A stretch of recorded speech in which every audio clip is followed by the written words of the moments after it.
अस्सलाम वालेकुम। आज का हमारा जो वीडियो लेक्चर है वो होगा कि पावरफुल वुमेन ऑफ मुग़ल्स में जो पावरफुल वुमेन थी वो कौन कौन सी थी। उससे पहले हम कॉन्सेप्ट समझेंगे कि हरम क्या है, बेगम, आगाज़ और अगाछास का कॉन्सेप्ट।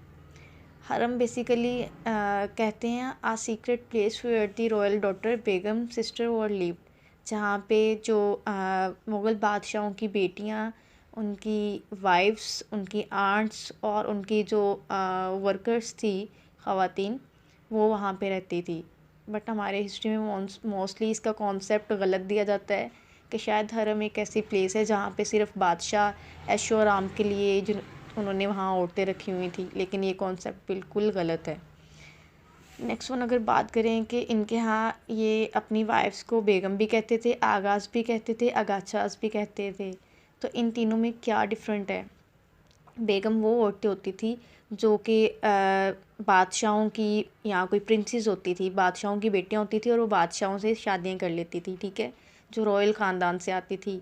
आगाज़ वो थी जो मिडिल क्लास लड़कियां, जो इन्हें किसी मुहिम पे जाते हुए पसंद आ जाती थी और फिर उनसे शादियां कर लेते थे। थर्ड वन है अगाछास। अगाछास वो ख़वातीन थी जो कि माले गनीमत की सूरत में इनको मिलती थी, जो कि इन पे हलाल होती थी। नेक्स्ट वन अगर पावरफुल वुमेन की बात करें तो फर्स्ट वन जो थी वो थी गुलबदन बेगम, ठीक है, जो हुमायूंनामा लिखती है। इनका हिस्टोरियोग्राफी में बहुत बड़ा किरदार है, ठीक है। हुमायूं की सिस्टर है और बाबर की ये डॉटर है।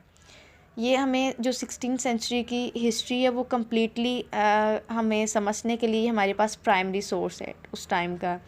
हुमायूंनामा में ये क्या लिखती हैं कि हुमायूं की जो क्राउन सेरेमनी है वो कैसे होती है, और इसकी शेरशाह सूरी के साथ बैटल्स जो होती हैं उसको भी डिस्क्राइब करती हैं। इसके अलावा हुमायूं को कैसे फिर एग्ज़ाइल किया जाता है, यानी कि जिलावतन किया जाता है, फिर दोबारा वो कैसे आता है, वापस आता है और कैसे थ्रोन को कैप्चर करता है।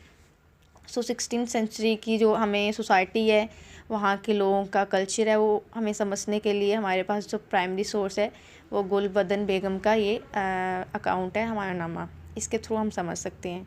सेकंड जो पावरफुल वुमेन थी वो थी नूरजहाँ। इनका जो रियल नेम था वो मेहरुन्निसा था। ये जहांगीर की वाइफ थी और जो शाहजहाँ के अगेंस्ट इन्होंने लड़ाई लड़ी थी उसमें भी इन्होंने नूरजहाँ ने उसकी कमान संभाली थी। मोस्ट प्रोमिनेंट और पावरफुल एम्प्रेस थी अपनी टाइमलाइन में। खूबसूरत भी थी, जिसको कहते हैं ना एक क्रिस्मेटिक पर्सनैलिटी, एक जादू टाइप की पर्सनैलिटी, तो कुछ वैसी थी। ये स्टेट के जितने भी अफेयर्स थे नूरजहाँ उनको कंट्रोल करती थी। उसके अलावा बादशाह और उसके कोर्ट के दरबार के जितने भी लोग थे इन्हीं इसी की कमांड को फॉलो करते थे।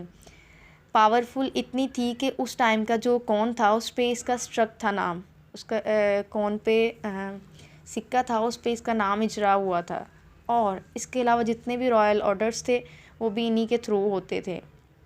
जहांगीर का जो टॉम्ब है लाहौर में, ये भी इन्होंने तामीर किया, ठीक है। उसके अलावा क्योंकि ये इनोवेटिव आर्किटेक्ट थी डेट्स वाई।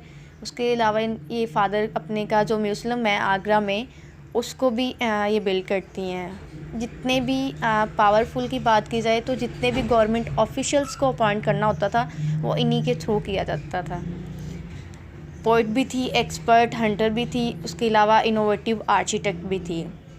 नेक्स्ट वन जो मोस्ट पावरफुल वूमेन थी जोधा बाई थी। वो जोधा बाई से पहले हम थोड़ा सा देख लें कि जो महामंगा थी वो भी अकबर की दाया थी। जोधा बाई जैसे अकबर की वाइफ थी, जो महामंगा थी वो अकबर की दाया थी। जो महामंगा थी वो अकबर की दाया थी, यानी कि नर्स थी। तो जितने भी अकबर ने क्या पहनना है, क्या खाना है और कितने भी रॉयल ऑर्डर्स थे या जितने भी मामलात थे, जोधा बाई के आने से पहले उसको महामंगा जो थी वो हैंडल करती थी। जोधा बाई के आने के बाद इनका रोल अगर देखें तो इन्होंने भी एडमिनिस्ट्रेशन में एक अहम रोल जो है वो अदा किया। स्पेशली जो राजपूत पॉलिसी थी उसके मामले में, और अकबर की जो रिलीजियस पॉलिसी थी यानी कि दीन इलाही जो उसने नया दीन इंट्रोड्यूस करवाया था तमाम मज़ाहिब को इकट्ठा करने के बाद, तो उसको दीन इलाही कहा जाता है। उसमें भी जोधा भाई का हाथ था। एक स्मार्ट बिजनेस वूमेन भी थी। जितनी भी यूरोप से एशिया और एशिया से यूरोप की तरफ इंपोर्ट और एक्सपोर्ट होती थी ये उन्हें हैंडल करती थी। नेक्स्ट वन जो पावरफुल वूमेन थी वो शाहजहाँ की वाइफ मुमताज़ महल थी, ठीक है। ये चीफ एम्प्रेस थी और जो शाहजहाँ की क्लोज ट्रस्टेड एडवाइज़र थी। उसके अलावा जितने भी अपने प्राइवेट और स्टेट अफेयर्स थे उसके लिए शाहजहाँ इन्हीं के साथ कंसल्ट करते थे। जो रॉयल स्टैम्प थी वो भी इनके पास होती थी। इसके अलावा इन्हीं की याद में जो ताजमहल है उसको बनाया गया, ठीक है। नेक्स्ट वन जो थी जहाँ आरा बेगम थी। जो जहाँ आरा बेगम थी ये शाहजहाँ की बड़ी बेटी थी, ठीक है, और सॉरी एल्डेस्ट चाइल्ड थी। रॉयल स्टैम्प जब मुमताज़ महल की डेथ हो जाती है तो उसके बाद रॉयल जो स्टैम्प है वो इन्हीं के पास होती है। जितने भी रॉयल ऑर्डर हैं ये इन्हीं के थ्रू पास होते हैं। इनको सूफीज़म से बहुत ज़्यादा लगाव था, ठीक है। तो राइटर भी थी। राइटर होने की हैसियत से ये बायोग्राफ़ी लिखती हैं जो अजमेर के सूफ़ी हैं उनके अबाउट, ठीक है। उनका नाम था मोइनुद्दीन, ठीक है। और इन्हीं की ख्वाहिश पे इनकी डेथ के बाद इनको नाज़मुद्दीन की दरगाह पर दफनाया गया। नेक्स्ट वन जो पावरफुल वुमेन थी वो रोशना आरा बेगम थी। ये जो थी ये भी शाहजहाँ की बेटी थी, दूसरी बेटी, लेकिन ये मुमताज़ से नहीं थी। तो ये भी पावरफुल वुमेन में कंसिडर की जाती है। मनसबदारी के ओहदे पे इन्हें अपॉइंट किया गया। शादी नहीं की इन्होंने अपनी लाइफ में, ठीक है। और औरंगज़ेब की जो लाइफ है ड्रीम प्लॉट ये उनको डिस्क्राइब करती है, उनके अबाउट इन्हें हेल्प करती है। और फर्स्ट वुमेन थी जिसको बादशाह बेगम का टाइटल दिया गया। Thank you for watching.